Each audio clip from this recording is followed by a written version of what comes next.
नमस्कार दोस्तों, उत्तर प्रदेश वेदर पर आप सभी भाइयों का स्वागत है। मेरा नाम है अरविंद धामा। देखिए दोस्तों, जो सिस्टम था बंगाल की खाड़ी पर वो लगातार आगे बढ़कर मध्य प्रदेश के भागों पर पहुंच गया है। और इसके अलावा जो पहला सिस्टम मध्य प्रदेश के पश्चिमी भागों पर था वो गुजरात के भागों पर पहुंच गया है। लेकिन जो ये सिस्टम मध्य प्रदेश के भागों पर पहुंचा है ये और ताकतवर हो गया है, वेलमार्क सिस्टम बन गया है। लगातार आगे की तरफ राजस्थान के दक्षिणी भागों की तरफ और गुजरात के भागों की तरफ आगे बढ़ रहा है। मानसून की ट्रफ भी राजस्थान के भागों से और मध्य प्रदेश के भागों से होकर गुजर रही है। एक और ट्रफ जो है वो भी इस तरह से ही नीचे से होकर गुजर रही है। अब उत्तर प्रदेश के पूर्वी भागों पर तो बारिश कम हो ही गई है, लेकिन पश्चिमी भागों पर भी कम हो गई है। लेकिन उसमें एक फर्क यह है कि बंगाल की खाड़ी का जो मॉइस्चर है वो काफी ज्यादा मात्रा में इस समय बिहार उत्तर प्रदेश के भागों से होकर गुजर रहा है, तो जिसके कारण काफी रफ्तार से कई भागों पर हवाएं चलेंगी। अब मॉइस्चर में तो देखिए कमी नहीं है, बंगाल की खाड़ी का काफी ज्यादा जो मॉइस्चर है वो उत्तर प्रदेश के भागों से होकर गुजर रहा है, जिसके कारण कुछ भागों पर बादल बनेंगे और बारिश होने की संभावना रहेगी। लेकिन बारिश होने की संभावनाओं के साथ साथ जो हवाएं हैं वे भी काफी रफ्तार से चलने की उनकी संभावनाएं हैं उत्तर प्रदेश के भागों पर। तो कहीं भी बारिश हो सकती है, ऐसा नहीं है कि बताए गए जिले पर ही बारिश हो, कहीं पर भी उत्तर प्रदेश के भागों पर बारिश की गतिविधियां देखने को मिल सकती है अगले 24 घंटों के दौरान। और जो बारिश की गतिविधियां पूर्वी उत्तर प्रदेश के भागों पर बढ़ेंगी वे लगभग 7 सितंबर से बढ़ने की संभावना है, क्योंकि ये सिस्टम तो निकल जाएगा आगे। इस सिस्टम से उत्तर प्रदेश के भागों पर सिर्फ भारी बारिश की तो कोई चेतावनी नहीं है, लेकिन हवा की रफ्तार जो है वो काफी तेज रह सकती है। अब ये सिस्टम आगे बढ़ते ही बंगाल की खाड़ी पर बनेगा नया सिस्टम, और वो सिस्टम इस तरह से झारखंड उड़ीसा के भागों से झारखंड के भागों से होता हुआ आगे की तरफ बढ़ेगा, उत्तर प्रदेश के भागों की तरफ।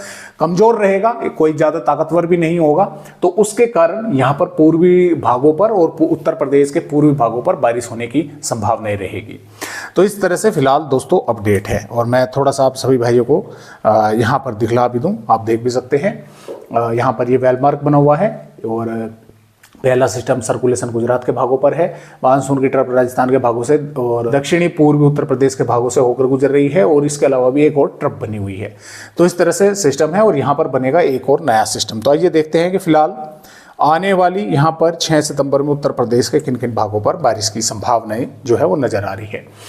अब देखें दोस्तों, सहारनपुर, शामली, मुजफ्फरनगर, बागपत, मेरठ, गाजियाबाद, गौतम बुद्ध नगर, बुलंदशहर, आगरा, हाथरस, मथुरा और फिरोजाबाद और मेरठ, हप्पुड़ के भागों पर बिजनौर, अमरोहा, संभल, मुरादाबाद, रामपुर, बरेली, बदायूं, शाजापुर, पीलीभीत, लखीमपुर खीरी, सीतापुर, बहराइच, श्रावस्ती, बलरामपुर, गोंडा, बाराबंकी, अयोध्या, बस्ती, अम्बेडकर नगर, सिद्धार्थनगर, महाराजगंज, संत कबीर नगर, कुशीनगर, देवरिया और गोरखपुर, बलिया, मऊ, आजमगढ़, झांसी, महोबा, ललितपुर। इन जिलों के जैसा कि मैंने आपको बताया कि कुछ भागों पर जैसा कि यहाँ से हवाएं आएंगी, पूरे उत्तर प्रदेश से होकर गुजरेंगी, उनमें मॉइस्चर रहेगा, तो कहीं भी बादल बन सकते हैं, कुछ भागों पर काफी तेज हवाएं चल सकती हैं और बारिश की गतिविधियां देखने को मिल सकती है।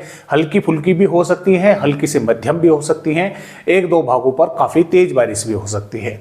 और कासगंज, एटा, मैनपुरी, फर्रुखाबाद, हरदोई, कन्नौज, इटावा, औरैया, जालौन, कानपुर देहात, हमीरपुर, कानपुर नगर, उन्नाव, लखनऊ, रायबरेली, फतेहपुर, बांदा, चित्रकूट, कौशाम्बी, प्रतापगढ़, अमेठी, सुल्तानपुर, जौनपुर, प्रयागराज, संत रविदास नगर, गाजीपुर, वाराणसी, चंदौली और मिर्जापुर, सोनभद्र।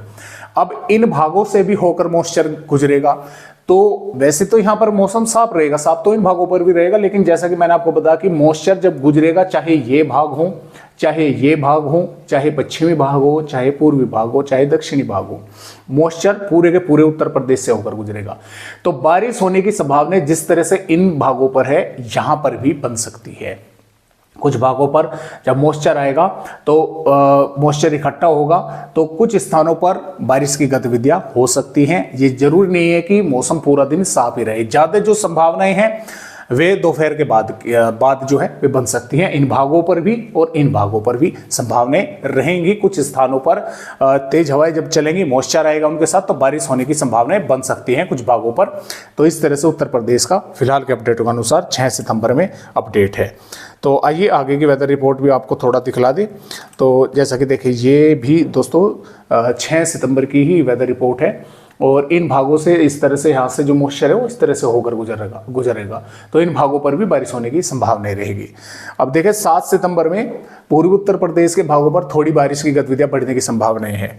ज़्यादा भारी बारिश के आसार नहीं है, लेकिन कुछ भागों पर हाँ हल्की या हल्की से मध्यम बारिश हो सकती है सिस्टम यहाँ पर बनने के कारण।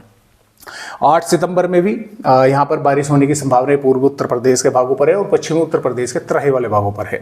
9 सितंबर में भी पूर्वी उत्तर प्रदेश के कुछ भागों पर बारिश होने की संभावना है और पश्चिमी उत्तर प्रदेश के तराई वाले भागों पर। 10 सितंबर में भी बारिश होने की संभावना है पूर्वी उत्तर प्रदेश के भागों पर और पश्चिमी भागों पर भी बढ़ने की संभावनाएं है। और 11 सितंबर में भी उत्तर प्रदेश के भागों पर बारिश होने की संभावनाएं बनी हुई है। तो इस तरह से फिलहाल उत्तर प्रदेश राज्य के अपडेट है। आज की वीडियो में बस इतनी ही जानकारी।